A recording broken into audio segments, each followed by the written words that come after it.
वो लफ्ज का इस्तेमाल करना दुरुस्त है? नहीं करना चाहिए। नहीं करना चाहिए। हाँ, अंबिया की ही और फरिश्तों की शान है मासूम, और गैर अंबिया के लिए अंबिया और फरिश्तों के अलावा किसी और को मासूम नहीं कहना चाहिए। और जी बच्चे गलती करते हैं तो गलती होती है, वो गलती में शुमार होते हैं, लेकिन उसका जी सजा जी नहीं दिया जाता है, गलती माफ है। शरीयत का कलम जी उस पर नहीं चलता है। गलती ये नहीं कि गलती नहीं होती, बच्चा करे तो जी जी गलती में वो भी गलती में ही शुमार है, लेकिन उस अच्छा, गलती का सजा नहीं दिया जाता। तो जी गलत करने वाला खताकार है, बच्चे भी खता करे तो खता है वो। तो मासूम, जी लफ्ज मासूम नहीं कहना चाहिए इस वजह से। हाँ, जी जी ये सिर्फ अंबिया इकराम और फरिश्तों की शान है। जी। अच्छा, दूसरी बात ये पूछनी थी कि जैसे हम किसी से मुसाफा करते हैं हाँ, तो बाद मुसाफा अक्सर लोग ये करते हैं कि सीने पे हाथ रख लेते हैं, तो क्या ये अमल दुरुस्त है? ये ऐसा कोई तरीका शरीयत से साबित नहीं है। जी ऐसा कोई भी उसूल नहीं है मुसाफा करने के बाद हाथ सीने पे रख दो या फिर हाथ कहीं भी रखो, कहीं भी रखो, उसमें कोई हर्ज नहीं। अच्छा, हाँ जी, नहीं है बहुत सारे मतलब लोगों मना नहीं है। आदत हो गए, लोगों को पता जी नहीं जी है कहाँ जी से रिवाज आया है। और समझो जी किसी को पैर लग गई चलते चलते, समझो किसी को ठोकर लगी या कुछ ऐसा हुआ, तो लोग उसको हाथ फिर ऐसा ही चूम लेते हैं, जैसा मतलब ऐसा हाथ लगा के ऐसा करते हैं, है ना। जी जी तो जी ऐसा भी ये कोई तरीका नहीं, माफी मांग लेना चाहिए, भाई माफ करो बोलना चाहिए। जी जी। तुम सिर्फ उसको अच्छा। उसको चूम लिया, जिसका ठोकर हम्म, लगाए तुम उसको चूम लिए, तो इसमें जी तो माफी नहीं हुई ना। हुकूकुल इबाद, किसी की तौहीन करना हुकूकुल इबाद है। अगर गलती से तौहीन हो गई, ठोकर लग गई, तो माफी मांग जी लेना, भाई माफ करो, इतना बोलने जी में तो कोई हर्ज नहीं। हाँ, सामने जी वाला बंदा भी समझेगा कि गलती से हो गई। जी। अच्छा, जैसे कि अभी हमारा यौम आज़ादी था, तो इसके अंदर ये जैसे कि मुकालमत सिदरीन के अंदर इन्होंने लिख रखा है कि अंग्रेजी हुकूमत से पैसे मिलते थे। हाँ अ, तो इनका एक बयान चल रहा बहुत ज्यादा ट्रेंडिंग पे। वो है कोई ताहिर गियासी नाम है उसका, कुछ मौलवी का ऐसी कुछ, हाँ, शायद अब वो हयात में नहीं, मर गया। ताहिर गयाली मस्ती है, में वो नहीं जिंदा है, जिंदा है। हाँ है वो मरदूद। हाँ, तो वो मरदूद आज ही उसका बयान आ रहा था ऊपर ही, तो उसमें यूं कह रहा था वो कि इन्हें तो बरेली वालों को तो इसी चीज से फुर्सत नहीं थी कि उर्स करते वो करते, इन्होंने तो अंग्रेजों से जंगी लड़ी, जो भी किरदार या उलमाए देवबंद का किया है, और ये तो अपने मजारों के चक्कर में रहे, खिचड़ों के चक्कर में रहे, नियाजों के चक्कर में रहे, मतलब बहुत उससे बयान कर दिया था, मुझसे सुना नहीं गया वो। वो तो देवबंदी मलऊन लोग, देखो उनके बयान तो सुनने के काबिल ही नहीं है। वो बंद कमरे में सिर्फ बकवास कर सकते, जितने भी देवबंदी है जहाँ कहीं भी, यहाँ तक के उनके जहाँ 90% मेजोरिटी है, वहाँ पर भी जी जाके ललकारता हूँ। जहाँ पर उनकी मस्जिदें, समझो 10 मस्जिद है उनकी, हमारी एक मस्जिद है, तो जी 10 मस्जिदें, उनके 10 उलमा होते हैं। जी जी जी तो जी। फिर 10 उलमा एक आलिम का मुकाबला नहीं कर सकते? कर सकते हैं, हाँ लेकिन उनको पता है जी पब्लिक के सामने जब बैठेंगे तो भंडा फूट जाएगा, इनकी असलियत बेनकाब हो जाएगी। इस वजह से जी ये मैदान में नहीं आते, सिर्फ बंद कमरे में बकवास कर सकते हैं, अपनी महफिल में अपनी मजलिस में बकवास कर सकते हैं। इनकी जी किताबों जी से हवाला देता हूं मैं, अंग्रेज जी के दलाल। ये तज़किरतुर रशीद जिल्द अव्वल, तज़किरतुर रशीद जिल्द अव्वल सफ़ा नंबर 111 से लेकर 117 तक पूरे अंग्रेजों की तारीफ में लिखे गए हैं। और जी उसके अंदर अंग्रेज रहमदिल गवर्नमेंट लिखे गए हैं, और मुफ्सिदों को शिकस्त हुई और मुफ्सिदों जी का फितना खत्म हुआ, ये सब अल्फाज लिखे गए। मतलब क्या है, मुफ्सिद जब अंग्रेज के खिलाफ जिहाद करने का ये लोग कहते हैं, जिहाद किया, तो जी जिहाद करने वाले को मुफ्सिद नहीं कहा जाता ना। जी जी जी। तो अगर अंग्रेज के खिलाफ लड़ने वाले मुफ्सिद है तो उनको मुजाहिद नहीं कहा जाएगा, जी सही बात। उनको फसादी कहा जाएगा, और उस हम्म, लड़ाई को उस लड़ाई को फसाद कहा जाएगा, जिहाद नहीं कहा जाएगा। जी बिल्कुल, जिहाद नहीं है वो। हाँ, तो जब खुद कहे मुफ्सिद, और ये लफ्ज मुफ्सिद इन्होंने पूरा 6 सफ़ा में पूरे लफ्ज मुफ्सिद ही इस्तेमाल किया है, कभी भी अच्छे अल्फाज अंग्रेज के खिलाफ लड़ने वालों के लिए इस्तेमाल नहीं किया। जी, तो अब बताओ, खुद कह रहा है अंग्रेज के खिलाफ। हमने जो तारीख में पढ़ा है हजरत, वो ये पढ़ा है कि जो सबसे पहले फतवा दिया था वो अल्लामा फजल खैराबादी ने दिया था जी, जिनका ताल्लुक माशाल्लाह तसव्वुफ से था, सूफीज़्म से था। हाँ, और बाकायदा उन्होंने इस्माइल दहलवी की एक तकफीर भी करी है। हाँ, इस्माइल दहलवी की तहकीकुल फतावा।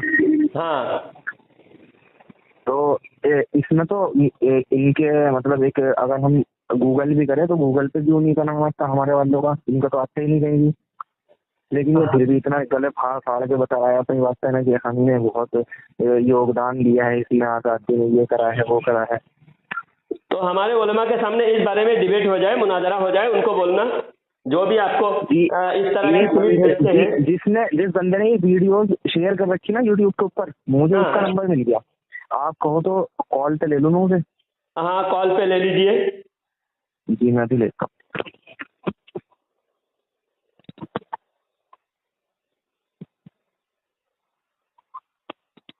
आप जिस व्यक्ति से बात कर रहे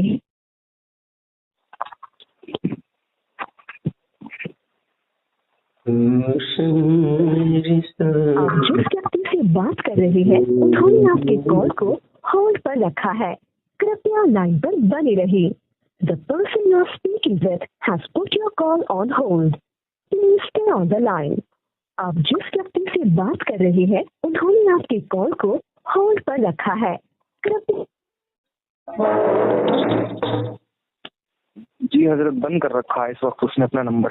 हाँ, तो बंद ही करेगा, उन खबीसों की औकात नहीं है बात करने की।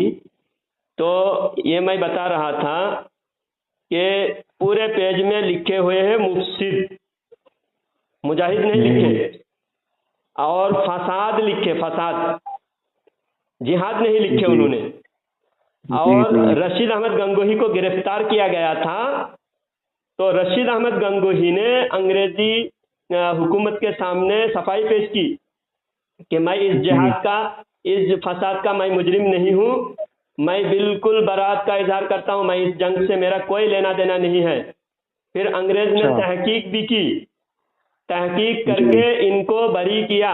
पेज नंबर 116 तज़किरतुर रशीद, लिखने वाले हैं आशिक इलाही मेरठी, आशिक इलाही मेरठी, तज़किरतुर रशीद, जिल्द नंबर 1, पेज नंबर 116-17। इसमें अंग्रेज को रहमदिल गवर्नमेंट भी कहा गया है, और अंग्रेज के खिलाफ जिहाद को, इसको बिल्कुल उलमाए देवबंद के साथ कोई ताल्लुक नहीं, ऐसा लिखा गया है। और जब पकड़े गए तो रशीद अहमद गंगोही ने बिल्कुल सफाई पेश की, और अंग्रेज ने तहकीक किया। तहकीक करने के बाद पाया कि रशीद अहमद गंगोही बिल्कुल बेगुनाह है, उनको, रशीद अहमद गंगोही को इस जंग से कोई ताल्लुक नहीं। उसके बाद उनको छोड़ दिया गया। तो आप बताओ, जो कह रहा है रशीद अहमद गंगोही को कि रशीद अहमद गंगोही अंग्रेजों से लड़ा, गंगोही खुद इकरार कर रहे हैं, और अंग्रेज खुद उसकी तहकीक करके अंग्रेज उनको, रशीद अहमद गंगोही को बरी कर रहा है। फिर आज कह के लल्लू पंचू रशीद अहमद गंगोही जो खुद बरी हो रहा है, खुद सफाई पेश कर रहा है, उसको जबरदस्ती इल्जाम उस पर थोप रहा है। जी जी। अब एक बात, दूसरी किताब में सवानेह कासिमी, सवानेह कासिमी में कासिम नानूतुबी के सवानेह में लिखे गए हैं कि जब गदर से फारिग होकर अंग्रेज जीत हासिल करके मुरादाबाद के जामे मस्जिद के सामने से अंग्रेज की लश्कर जा रहे थे, हाँ, अंग्रेज की लश्कर जा रहे थे, तो कासिम नानूतुबी की सवाने में लिखे हुए हैं, उलमाए देवबंद मस्जिद के, गंज मुरादाबाद की जामे मस्जिद के दहलीज पर खड़े होकर अंग्रेज की लश्कर देखते हुए, तो उलमाए देवबंद का कोई बड़े मौलवी कह रहे थे, हाँ, उलमा देवबंद के बड़े मौलवी, उसका नाम मुझे याद नहीं आ रहा है, मैं सवानेह कासिमी ही निकाल कर वो पेज में बता रहा हूँ। तो देख के बता रहे थे कि इसीलिए तो हम जंग हार गए और अंग्रेज जीत गए, अल्लाह को यही मंजूर था। लोगों ने पूछा कि क्या वजह है हम जंग हार गए, उसकी वजह क्या है? तो कह रहे थे वो मौलवी जो अंग्रेज के वफादार, अंग्रेज का चमचा, हाँ, वो कह रहे थे कि अंग्रेज के लश्कर में हजरत खिज़िर अलैहिस्सलाम को मैं देख रहा हूँ। यानी खिज़िर अलैहिस्सलाम अंग्रेज के हिमायत में भारत के खिलाफ जंग कर रहे थे और उलमा देवबंद अंग्रेज के खिलाफ जंग कर रहे थे, मतलब खिज़िर अलैहिस्सलाम के खिलाफ जंग कर रहे थे उलमा देवबंद। हजरत खिज़िर अलैहिस्सलाम कभी बातिल का साथ खड़े हो सकते हैं? नहीं, बिल्कुल नहीं। वो भी अंग्रेज। अगर तुम खिज़िर अलैहिस्सलाम के अंग्रेज के लश्कर में देख रहे हो तो इसका मतलब ये है कि खिज़िर अलैहिस्सलाम पर बोहतान बांध रहे हो, सिर्फ मुसलमानों को अंग्रेज की दुश्मनी मुसलमानों के दिल से निकालने के लिए ये कहानी गढ़ी गई जी। लोगों को तासुर दिया, अपनी सूफियाना के पहले सूफियाना वज़ाक़ता बनाते हैं, लोगों के सामने देवबंदी जाहिर करते हैं कि मैं बहुत बड़ा सूफी दरवेश हूँ, बहुत बड़ा कामिल, एकदम जमाना का गौस कुतुब अब्दाल। फिर वो अब्दाल बनकर ना, नकली अब्दाल बनकर फिर लोगों के सामने इस तरह के तसव्वुफ पेश करते हैं, लोग यकीन कर लेते हैं, देखो मैं देख रहा हूँ, तुम नहीं देख रहे हो, मुझे ऐसा ख्वाब दिखा, मुझे ऐसा ज़ियारत हुआ। इस तरह के तासुर पेश करके लोगों को जहनसाजी किया जाता है। तो गंज मुरादाबाद की मस्जिद में सवानेह कासिमी में ये बिल्कुल मुअतबर देवबंद की किताब है, इसमें लिखे हुए हैं कि हजरत खिज़िर अलैहिस्सलाम को उलमा देवबंद ने अंग्रेज के लश्कर में देखा। अब बताओ, अगर तुमने अंग्रेज के लश्कर में खिज़िर अलैहिस्सलाम को देखा, फिर अंग्रेज के साथ तुमने अंग्रेज के खिलाफ जिहाद किया, ये तो नहीं मानने की बात है, बिल्कुल समझ से बाहर है। बिल्कुल सही बात। और एक वाकया, इनकी किताब है हयात तय्यबा, इस्माइल देहलवी के किताब हयात तय्यबा, ये सैयद अहमद बरेलवी, राय बरेलवी, सैयद अहमद राय बरेलवी के बारे में लिखे गए हयात तय्यबा। उसके अंदर लिखे हुए हैं, एक नदी के ऊपर कश्ती लेकर जा रहे थे उलमा देवबंद, जिहाद के लिए जा रहे थे जी। उलमा देवबंद जिहाद करने के लिए जा रहे थे और अंग्रेज 3 दिन इंतजार करके उनके लिए खाना पकाकर नदी के किनारे वो कश्ती के इंतजार में खड़े थे अंग्रेज। अंग्रेज के खिलाफ लड़ने जा रहे हैं और वो खाना लिए खड़े, अंग्रेज खाना भी उनको पका के खिला रहे। इतना प्यार और उल्फत दुनिया में किसी जंग में मुझे नजर नहीं आया। ये जिस तरह ये झूठी कहानियां गैर मुस्लिम गढ़े ना, उनके कोई ये जो मनगढ़ंत कहानियां इन लोगों ने लिखे हैं, इससे भी ज्यादा मनगढ़ंत कहानियां देवबंदियों ने लिखे हैं। सही बात है। मतलब अंग्रेज के खिलाफ लड़ने जा रहे हो और अंग्रेज के कमांडर तुमको खाना पकाकर इंतजार कर रहे हैं, 2 दिन 3 दिन इंतजार करके। उनको खबर मिली थी कि यहाँ से देवबंद के उलमा गुजरेंगे, तो इसलिए खाना पकाकर पहले दिन भी इंतजार किया, फिर खाना बेकार हुआ, आपस में वो लोग खा लिए, दूसरे दिन भी इंतजार किया, तीसरे दिन जब उलमा देवबंद उस रास्ते से पहुंचे तो कश्ती देखकर दूर से उन लोगों ने झंडा लहराया, अंग्रेजों की कमांडर का लिबास भी थे, अंग्रेज का झंडा भी लहराया। जब झंडा लहराया तो इन्हें समझ गए कि ये हमारे लोग हैं, झंडा लहराया तो समझे हमारे लोग हैं। फिर खाना लाकर चिल्ला के वहां से नदी के किनारे से पुकारा कि पादरी साहब। अंग्रेज ने क्या पुकारा, क्या बोल के पुकारा अंग्रेज ने? पादरी साहब पुकारा। मौलाना साहब करके नहीं पुकारा, पादरी साहब। हाँ, जो ईसाइयों के गुरु होते हैं ना, पादरी, कादरी नहीं, पादरी, पेशे पादरी। तो अंग्रेज लश्कर के कमांडर ने किनारे से पुकारा, पादरी साहब हम इधर हैं, आपके इंतजार कर रहे हैं।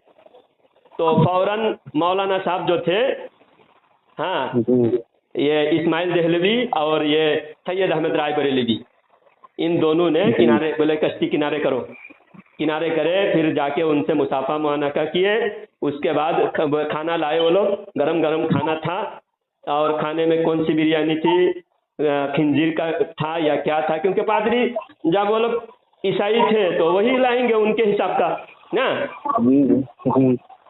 तो वो अपने बर्तन में ले लिए, उनका बर्तन उनको वापस दिए, और फिर कश्ती वहां से रवाना हुए। उसके बाद आगे जंग का वाकया भी बयान करते हैं उसमें, हयात तैयबा में जंग का वाकया लिखे हैं कि सैयद साहब ने सबसे पहला जिहाद, सैयद साहब ने सबसे पहला जिहाद हाकिम दागिस्तान यार मोहम्मद खान के खिलाफ किया। पहला जिहाद किसके खिलाफ किया? अहमद यार मोहम्मद खान के। नहीं, यार मोहम्मद खान, अहमद यार खान नाइमी नहीं, वो तो उस वक्त हजरत पैदा भी नहीं हुए थे। ये दूसरा यार मोहम्मद खान, और वो दागिस्तान एक राज्य है अफगानिस्तान में, अफगानिस्तान में दागिस्तान एक राज्य है, वहाँ के हुकूमत के खिलाफ ये जाकर लड़ाई किए। अब वो यार मोहम्मद खान नाम से आपको पता चल रहा है? यार मोहम्मद खान नाम से क्या अंग्रेज लग रहा है या मुसलमान लग रहा है? नहीं, ये तो मुसलमान ही लग रहा है, मुसलमान। तो ये इतिहास आप सुनिए, पूरे देश अंग्रेज के कब्जे में जा चुके थे, पूरे देश अंग्रेज के कब्जे में जा चुके थे, सिर्फ एक जगह बचे हुए थे, वो दागिस्तान बचे हुए थे। तो दागिस्तान जो है वो यार मोहम्मद खान अंग्रेजों के बहुत सख्त खिलाफ थे, अंग्रेजों को वो टैक्स देने से इनकार किए। तो अंग्रेज ने इनको दागिस्तान भेजा, जाओ वहाँ के मुसलमानों को साथ में लेकर वहाँ की हुकूमत को हमारे फेवर में करो, हमारी हिमायत में करो। वहाँ यार मोहम्मद खान के खिलाफ लश्कर वहाँ पर ये करो, वहाँ पर हमला कर दो, धावा बोल दो। फिर ये सबसे पहला जिहाद किए अंग्रेजों के खिलाफ नहीं, यार मोहम्मद खान के खिलाफ। और कलकत्ता में इस्माइल देहलवी जब तकरीर कर रहे थे, ये तमाम चीज़ें मैं इसका स्क्रीन के साथ रिकॉर्डिंग, आपका जो बात कर रहा हूँ रिकॉर्ड हो रहा है, यूट्यूब पर भेजूंगा, और इसका रिकॉर्डिंग इसके साथ में जो किताबों का रेफरेंस है, सभी पेजेस, सभी सफ़ात मैं आपको शेयर करूंगा। जी तो जब सबसे यह कलकत्ता में इस्माइल देहलवी ने कलकत्ता में भाषण दिया जिहाद के बारे में, और लोगों को कहा कि लोगों, सिखों के खिलाफ जिहाद करो, सिखों के खिलाफ तलवार उठाओ, सिख लोग मुसलमानों पर बहुत जुल्म कर रहे हैं पंजाब में। तो मुसलमानों ने, कलकत्ता के जो मुसलमान थे जो मजमा में थे, उन लोगों ने पूछा कि आप सिखों के खिलाफ जिहाद करने को कह रहे हैं, ये देश में तो अंग्रेज बहुत ज्यादा जुल्म कर रहे हैं। अब अंग्रेज बहुत जुल्म कर रहा है, सिख तो जुल्म नहीं कर रहा है। अगर सिख जुल्म करते मुसलमानों के खिलाफ तो फिर पंजाब में ही भाषण देना था ना, क्योंकि पंजाब में आधे मुसलमान आधे सिख थे।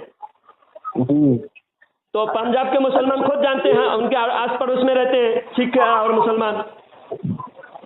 तो भाषण देने के लिए इस्माइल देहलवी दिल्ली से गए कलकत्ता। कितनी बड़ी साजिश देखिए, मैं साजिश बेनकाब कर रहा हूँ। कलकत्ता, दिल्ली से कलकत्ता 2000 किलोमीटर है, और पंजाब 200 किलोमीटर भी नहीं। अब 2000 किलोमीटर दूर जाके सिखों के खिलाफ भड़का रहे, हालांकि सिखों को सबसे ज्यादा दिल्ली के लोग जानते हैं। आज भी सिख लोग मुसलमान को ज्यादा दुश्मन नहीं समझते, मुसलमान के आरएसएस को ज्यादा दुश्मन समझते हैं सिख लोग। जी सही बात। सिख लोग सबसे ज्यादा ये नारंगी चड्डीधारी लोगों को ही दुश्मन समझते हैं, मुसलमान को ज्यादा दुश्मन नहीं समझते। हाँ, उस वक्त इतना दुश्मनी नहीं थी। और सिख लोग जिस तरह मुसलमान अंग्रेजों के खिलाफ लड़ते थे, सिख भी मुसलमानों के जैसा अंग्रेजों के खिलाफ बहुत लड़ते थे। जी सिख भी अंग्रेज के दुश्मन और मुसलमान भी अंग्रेज के दुश्मन, और सिख लोग भी बहुत ज्यादा देश की आज़ादी के लिए, बहुत सिख लोगों ने भी बहुत ज्यादा जान गंवाए। जलियांवाला बाग में बहुत सारे सिखों ने जान की कुर्बानी दी देश की आज़ादी के लिए। जी इसमें भगत सिंह भी है। हाँ, भगत सिंह भी सिख था। तो सिख अंग्रेज का दुश्मन, मुसलमान भी अंग्रेज का दुश्मन। अब अंग्रेजों ने सोचा कि ये दोनों ताकतवर दुश्मन को एक दूसरे से लड़ाएं। जी उसके लिए इस्माइल देहलवी को यूज किया, उलमाए देवबंद के देवबंदी मौलवियों को यूज किया, और इस्माइल देहलवी को ले गए कलकत्ता। कलकत्ता के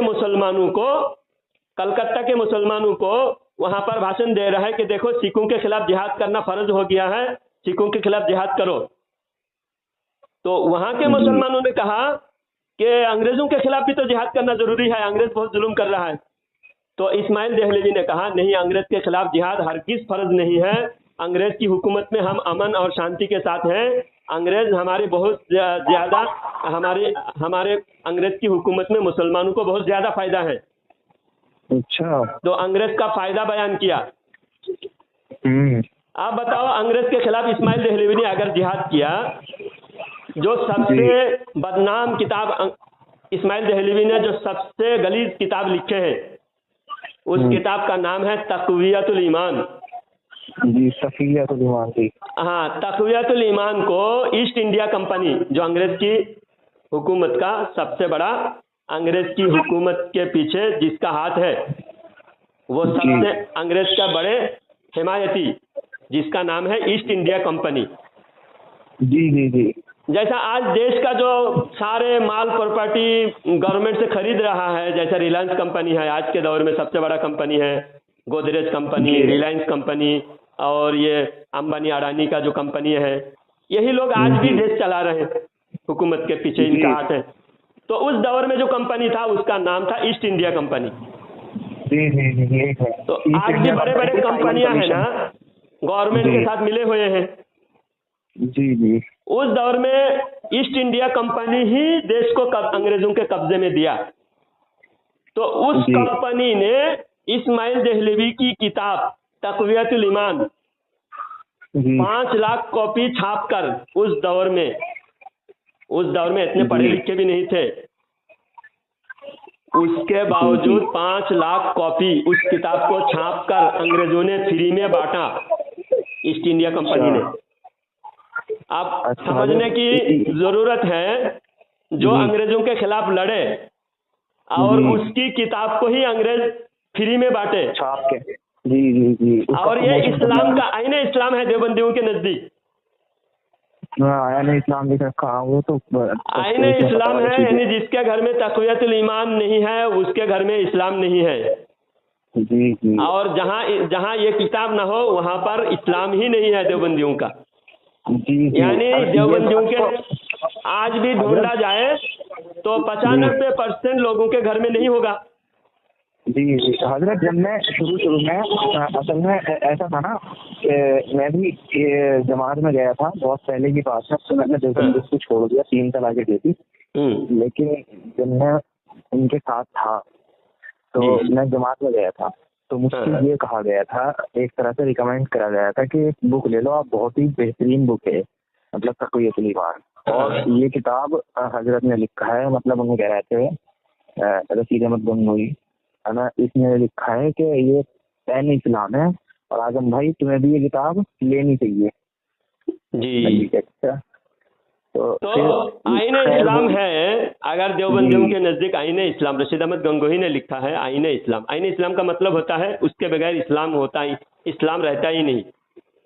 जी जी जी। यानी कुरान पर ईमान रखना आईने इस्लाम है, लेकिन कुरान को भी रखना इतना जरूरी नहीं है। रखना आईने इस्लाम नहीं, ईमान लाना आईने इस्लाम है, मानना आईने इस्लाम है।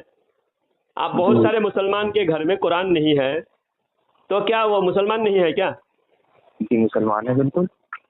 कुरान रखे नहीं, समझो कोई मजबूरी है, पढ़ना नहीं आता, या फिर रखने के लिए घर में जगह नहीं है, बेअदबी होने का अंदेशा है, या फिर बारिश में भीगने का अंदेशा है, घर छोटे हैं, गरीब है, मजबूर है, छोटा मकान है, इसलिए कोई रखा नहीं किसी भी वजह से, तो उससे तो वो काफिर तो नहीं हो जाएगा। रखना तो जरूरी है, ईमान है उसको कुरान पर जी। तो कुरान को भी घर में रखना ही नहीं, इस्लाम नहीं, हमेशा जी। हर वक्त हर जगह। लेकिन देवबंदियों के आईने इस्लाम तक़वियतुल ईमान, और वो भी 99% लोगों के घर में नहीं होगा। ये बिल्कुल नहीं है, हमारे घर में भी नहीं थी कभी। यानी पूरे शहर में जिस शहर में मैं अभी हूँ, समझो 2000 मकान है। अच्छा। 2000 मकान में दो घर में भी नहीं होगा जी। 2000 घरों में 2 घर में भी नहीं होगा। जी जी बिल्कुल नहीं होगा। तो फिर 1% के घर में भी आईने इस्लाम नहीं, तो इसका मतलब ये हुआ कि देवबंदी खुद ये दावा कर रहे हैं, देवबंदियों के फतवे से खुद 99% लोग काफिर हैं, आईने इस्लाम नहीं है। जी। तो उस आईने इस्लाम, जो इस्लाम का इतनी बड़ी किताब है उनके नज़र में, अंग्रेज को उसमें क्या फायदा नजर आया? उस किताब को छापकर अंग्रेजों ने 5 lakh copy east India company ने बांटा। जी। अंग्रेज को कोई कंपनी वाला बनिया इतना बेवकूफ़ तो नहीं है अपना फायदा ना हो और लाखों की किताब करोड़ों पैसे में वो किताब खरीद करके छाप कर बांटे। जी। ऐसा बेवकूफ़ तो नहीं है। नहीं बिल्कुल नहीं। उस किताब में अंग्रेजों को फायदा नजर आया। जी जी। क्या फायदा है वो भी मैं बयान करके बात खत्म करता हूँ, बात लंबी हो गई है, माजरत चाहता हूँ आपसे। उसके बारे में हिकायत औलिया में इस्माइल दहलवी के बारे में अशरफ अली थानवी लिखा है कि ये किताब पहले अरबी में लिखी गई, उसके बाद एक नुस्खा वो लेकर उलमा इकराम, वो यानी देवबंदी उलमा आपस में बैठकर उसके बारे में मशवरा और उसके बारे में मीटिंग किए। मीटिंग करके बाद लोगों ने मशवरा दिया कि इसके अंदर बहुत सख्त अल्फाज लिखे गए हैं, इसमें कुछ तरमीम करनी चाहिए। बाद लोगों ने कहा नहीं, तरमीम नहीं करना चाहिए। तो इस बारे में इस्माइल दहलवी ने उस बयान में कहा कि मैं इस किताब को मैंने जो छापा और मैं इस किताब को बाज़ जगह सख्ती तशद्दुद किया गया, बाज़ जगह तशद्दुद मतलब जो नहीं है वो लिखा गया, ज़्यादती किया गया। और इस किताब में शिर्क जली को शिर्क खफी लिख दिया गया है। तो इस किताब से मुझे अंदेशा है कि इस किताब को जब मंजर आम पर आवाम के सामने पहुंचेगी तो इस किताब से मुसलमान आपस में लड़ेंगे, फसाद बर्पा होगा, तशद्दुद और शोरिश बर्पा होगी। तो उसके बाद इस्माइल दहलवी कहते हैं कि लिखता है कि इस किताब से शोरिश बर्पा होगी, मुसलमान आपस में लड़ेंगे, लेकिन उम्मीद है लड़ भिड़ कर खुद ठीक हो जाएंगे। लड़ भिड़ कर खुद ठीक हो जाएंगे, इस किताब से लड़ेंगे मुसलमान। अब उसकी तसल्ली थी लड़ेंगे, लड़ भिड़ कर ठीक हो जाएंगे। 150 साल से लड़ रहे हैं, अभी तक ठीक हुए नहीं। तो अब ये किताब वाले खुद दावा कर रहे हैं कि ये लड़ाई करने की किताब है, इस किताब मुसलमान आपस में लड़ेंगे। और वही हुआ। अंग्रेज को बहुत दूर तक अंग्रेज देखते थे कि इस किताब की वजह से भाई भाई का दुश्मन होंगे। हर मोहल्ले मोहल्ले में एक मस्जिद के बजाय 2 मस्जिद होंगे, ये मस्जिद वाले वो मस्जिद के मुंह देखे, मस्जिद वालों की मुंह नहीं देखेंगे, एक रात दिन लड़ाई झगड़ा चालू रहेगा। आप मुसलमान कभी एक सब में खड़े नहीं हो पाएंगे। तो ऐसी किताबें लिखने की शुरुआत किसने की? देवबंदियों ने। इस वजह से उलमाए देवबंद को अंग्रेजों ने बढ़ावा दिया, बड़े बड़े मदरसा बना के दिए ताकि ये लोग मुसलमानों को सही रहनुमाई ना करें और मुसलमान हमेशा हमेशा अंग्रेजों की, यहूदियों की, काफिरों की गुलामी करते रहे। तो इसलिए ये उलमाए देवबंद अंग्रेज के दौर में, और ये हमेशा पलटी मारता है, उलमाए देवबंद इतना पलटी मारते हैं और हमेशा जैसा पलटू राम बोलते हैं ना, पलटूराम मतलब जिधर बारिश उधर छतरी, जिधर हवा उधर बहते बहाव। तो ऐसे ही उलमाए देवबंद ने, अंग्रेज का जब दबदबा था, अंग्रेज की बहुत ज्यादा ताकत और अंग्रेज की हुकूमत बहुत पावरफुल हुकूमत थी, उस वक्त ये अंग्रेज के साथ बिल्कुल कंधा मिलाकर शाना बशाना अंग्रेज के साथ ये शामिल थे। यार इनकी एक सबूत ये भी है, एक नाई जो कासिम नानूतवी का बाल काटता था, कासिम नानूतवी के साथ बहुत अच्छी दोस्ती थी, नाई हज्जाम। तो वो हज्जाम को किसी लड़की भगाने के आरोप में उसके ऊपर मुकदमा दायर हुआ। ये भी सवाल है कासिमी में लिखे हुए, लड़की भगाने के आरोप में वो हज्जाम पर मुकदमा दायर हुआ। वो उसकी गिरफ्तारी का वारंट गवर्नमेंट ने जारी किया, थाने से पुलिस ने गिरफ्तारी का वारंट जारी किया। वो भागा भागा कासिम नानूतवी के पास आया। सुन रहे हैं? जी आवाज आ रही है। भागा भागा कासिम नानूतवी के पास आया, आकर कहने लगा कि हजरत जी मैं बहुत बुरा फंस गया हूँ, मैं बहुत परेशान हूँ, मुझे कुछ कीजिए, मुझे बचाइए। तो कासिम नानूतवी ने खुद अपने हाथ से लेटर लिख के दिए कि जाओ थानेदार को कहो ये मेरा आदमी है। अच्छा। अब सुनो, अभी गवर्नमेंट किसकी? बीजेपी की। अब थाने में किसका चलता है? बीजेपी वालों का। बीजेपी वालों का। अगर आप बीजेपी वालों के खिलाफ थाने में केस करने जाए, मुकदमा FIR करने जाए, और आप किसी का लेटर लेके जाए कि देखो फलाना कह रहा है ये मैं कांग्रेस का आदमी हूँ, मेरे को कोई भी आंच नहीं आनी चाहिए, तो पुलिस और 2-4 डंडे और मारेंगे, बोलेंगे कि तू कांग्रेस का आदमी है तो कांग्रेस तुझे बचाने थोड़ी आएगा, अब हुकूमत बीजेपी का चल रहा है तुझे पता नहीं।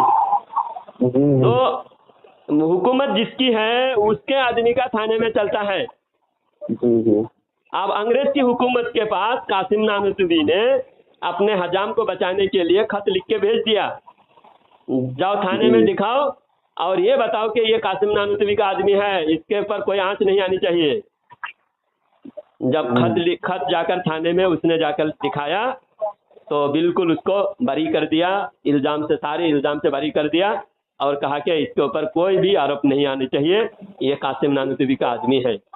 तो इसका मतलब अंग्रेज का कितना वफादार था, अंग्रेज के साथ इनका कितना गहरी ताल्लुकात रिश्तेदारी थी, जिसकी बुनियाद पे ये हर जगह अंग्रेज इनके हिमायत में। और दारुल उलूम देवबंद में एक बार अंग्रेज आया जासूसी करने के लिए, अंग्रेज का खुद देवबंदी उन किताब में लिखे हुए हैं। जासूस आए, आकर जासूस ने देवबंद में पूरे छानबीन करके देखा, खाना कहाँ से आता है, क्या खाते हैं, क्या ये करते हैं, क्या पढ़ाई होती है, क्या क्या कर रहे हैं, बच्चे क्या कर रहे हैं, उस्ताद क्या कर रहे हैं, इनके ब्रेन माइंड क्या है, इनकी सोच क्या है, इनके नजरिया क्या है। तो सारे जांच पड़ताल करके महीनों रहे अंग्रेज के जासूस। फिर अंग्रेज जाकर वहां पर रिपोर्ट दिया, जो कमीशन होता है किसी की जांच पड़ताल के लिए, तो कमीशन जाके रिपोर्ट देता है गवर्नमेंट को। हाँ, तो गवर्नमेंट को जाके रिपोर्ट दिया है अंग्रेज जासूस ने, और वो रिपोर्ट भी लिखा हुआ है। वो रिपोर्ट गवर्नमेंट के पास भी है, देवबंदी उलमा ने किताब में छापे हैं। वो रिपोर्ट में क्या कहते हैं कि ये तो हमारे बिल्कुल वफादार है। क्या कह रहे हैं कि हम वफादार हैं? नहीं, अंग्रेज खुद ये कर रहे हैं कि ये उलमा देवबंद बिल्कुल हमारे वफादार हैं और इनके ऊपर कोई भी हमारे साथ गद्दारी का, हमारे साथ बेवफाई का कोई आरोप नहीं है, हमारे बिल्कुल वफादार हैं। और हमारे गवर्नमेंट करोड़ों रुपया में जो काम कर सकते हैं वो काम ये चंद पैसे में बोरी और चटाई में फटी चटाई में बैठकर ये लोग कम पैसे में वो काम ये कर रहे हैं। यानी हम देश के गद्दार बनाने के लिए हम करोड़ों खर्चा करेंगे और वही गद्दार यहाँ चंद पैसे में पैदा हो रहा है ज़कात खाकर। ये था अंग्रेज का उलमा देवबंद को बढ़ावा देने का मकसद। हर एतबार से देवबंदियों की एक दो नहीं, मैंने एक तकरीर में कम से कम 10-15 दलीलें दी कि देवबंदी अंग्रेज के वफादार है और देश के गद्दार है। और ये बातें सिखों को भी मालूम है, इसलिए इसी वजह से आज़ादी के वक्त जब मुसलमानों ने ये देवबंदी उलमा के इशारे पर चलते हुए जहाँ पर सिखों पर जुल्म किए, जो पाकिस्तान जाते वक्त और पाकिस्तान से सिख लोग वापस इंडिया में आए, गैर मुस्लिम जो इंडिया में आए, उन पर देवबंदी लोगों ने जुल्म ढाए हैं जी। और सिखों की सिख लोग अंग्रेज के खिलाफ थे और देवबंदी लोग अंग्रेज के वफादार थे। हमको तो चाहिए था देश के हर नागरिक को लेकर अंग्रेजों के खिलाफ चढ़ाई करते, जी जी। उसके बजाय ये लोग अंग्रेजों की वफादारी में सिखों के खिलाफ जंग किए, जिसकी वजह से हमको और ज्यादा नुकसान उठाना पड़ा।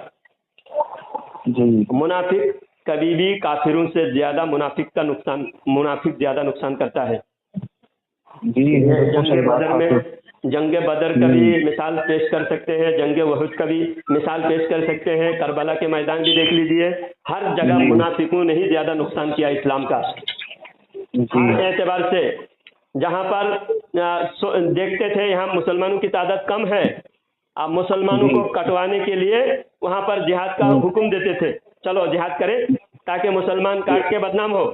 और जहाँ मुसलमानों की मेजोरिटी है वहाँ मुसलमानों को अंग्रेज के खिलाफ नहीं बल्कि वहाँ सिखों के खिलाफ करके आपस में, यानी सिख जो देश के वफादार हैं, मुसलमान जो देश का वफादार है, दोनों को आपस में लड़ाकर ये देवबंदी अंग्रेजों से पैसा लूटते थे। इसी वजह से कासिम नानूतवी को भी अंग्रेज से पैसा मिलता था और इलियास कांदलवी को भी अंग्रेजों से दिल्ली निजामुद्दीन मरकज में तबलीग जमात फैलाने के लिए पैसा मिलता था।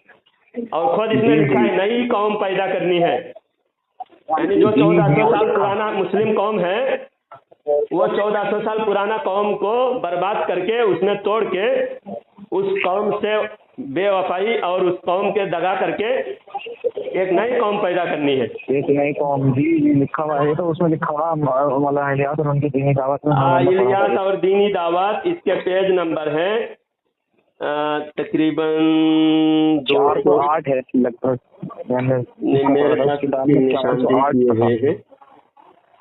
मौलाना इलियास और उनकी दीनी दावत। इसके पेज में इसमें लिखा हुआ है कि एक नई कौम पैदा करनी है। नमाज सलात तहरीक सलात नहीं है, एक नई कौम पैदा करनी है। आप बताओ नई कौम कैसे पैदा किए? यानी जो 1400 साल का मनहज है उसको छोड़कर नई कौम अंग्रेज के वफादार पैदा करे इन लोगों ने। इसलिए उनको पैसा भी मिलता था, 600 रुपया अशरफ अली थानवी को महीना मिलता था, जो आज के दौर का 2 लाख से ज्यादा होता है। एक मौलवी है फानी साहब, ये जो है इनके ये जो है इनके, ये पहले अपने नाम के जब सिग्नेचर करते थे तो इनसे मैंने सिग्नेचर देखे थे, अपने नाम के साथ चिश्ती लिखते थे, चिश्ती। हाँ, पुरानी किताबों में। लेकिन नई किताबें जो आई इनकी बाद में थोड़ी सी, तो उसमें इन्होंने चिश्ती नहीं लिखा, बस खाली लिखा चौधरी खान। तो ये तो सिर्फ दिखाने के लिए जाल था, मुसलमानों को फंसाने के लिए हर तरह के ये लोग हर रंग में ढल जाते थे। बाद में फिर फंसने के बाद उसको फंसा लिया, काम खत्म हो गया जी, काम खत्म हो गया। आप फिर चिश्ते लिखने की जरूरत नहीं, आप ज्यादा अक्सरियत बहुत सारे जगह में हो चुके हैं देवबंदी। आप जहाँ जहाँ इनके मरकज बने हैं वहाँ ये छुपकर या अपने अपने हुजरे में, अपने अपने मस्जिदों में, खानका में, अपने अपने मदरसे में और मरकजों में काम होता है। अब इसको चिश्ती लिखकर लोगों को दिखाने की जरूरत नहीं है, जरूरत खत्म हो चुकी है जी। तो आप पीरी मुरीदी भी ये लोग आहिस्ता आहिस्ता छोड़ रहे हैं, बहुत सारी किताबों में भी रद्द बदल कर रहे हैं। अभी इन्होंने जैसे कि अब हम किसी को रेफरेंस देते हैं, मान लो कोई हमसे डिबेट के लिए आता है तो हम उसे रेफरेंस देते हैं तक़वियतुल ईमान का, वो इसमें जो इन्होंने सफ़ा नंबर 69 पे लिखा हुआ है कि नबी एक दिन नबी ने फरमाया कि मैं भी मर के मिट्टी में मिल जाऊंगा अलायजुबिल्लाह। तो अभी इन्होंने उसे चेंज कर दिया इसकी बात को, अब ये कर दिया कि मैं भी एक दिन आगोशे लहद में जाके सो जाऊंगा। अब अभी किताब बदलने से इस्माइल दहलवी क्या मोमिन साबित हो जाएगा? वो तो कुफर करके मरा। तो भाई ये तो लिखा हुआ नहीं, अब वो कहते लिखा हुआ नहीं है। तो फिर हम इन्हें पुरानी उसके वो दिखाते नुस्खे, उस किताब का पुराना नुस्खा था हाँ, कि नहीं, अगर अब ये गलत बहुत सारे नहीं था अभी भी तो हमारे बदला पास तो। पुराने नुस्खा है। आप जितना भी मिटाएगा, एक जगह से मिटाएगा, दूसरी जगह लिखा हुआ है, वहाँ से कहाँ मिटाएगा। उस किताब जी। के हवाले से दूसरी किताबों में भी लिखे हुए हैं। जी जी। तो इसलिए ये देवबंदी ये सिर्फ झूठ का पलंदा है। हाँ, इनके हर दावे झूठे, झूठ बोल के आवाम को बहकाते हैं, और एक मर्तबा जब इनके जाल में फंस जाता है आवाम, चाहे उनको कितना भी सच्चाई दिखाओ, कितने भी इबारत पेश करो, वो समझने को तैयार नहीं होते, क्योंकि मुकद्दर में जहन्नम है, इनके मुकद्दर में गुमराही लिखी हुई है। इसलिए हदीस पाक में भी है, जो एक बार गुमराह हो गया, इस जाल में फंस गया, तो फला यऊदूना फरमाया कि वो वापस हरगिज नहीं लौटेंगे। यानी इस फिरके के बारे में हदीस में, बुखारी शरीफ में, किताबुल फितन में, ये नज्द से जो शैतानी टोली पैदा होगा, वो शैतानी टोली ये ऐसा गुमराह होगा, एक बार जो गुमराही की तरफ गया वो वापस हरगिज नहीं आएगा। जिस तरह तीर शिकार से निकल जाता है फिर वापस नहीं आता, तो इसी तरह ये दीन से इस तरह दूर होता जाएगा, काफिर कुफर इनका इस तरह इजाफा होता जाएगा। ठीक है, बहुत बात लंबी हो चुकी है। वो वैसा है कि वो है पुष्ट में से है। हाँ, आज बात यहीं पर खत्म करते हैं, इंशाअल्लाह फिर कभी दोबारा कॉल कीजिएगा और बात होगी इंशाअल्लाह आपसे। अस्सलाम वालेकुम, दुआ खैर में आप। वालेकुम अस्सलाम व रहमतुल्लाहि व बरकातुहू।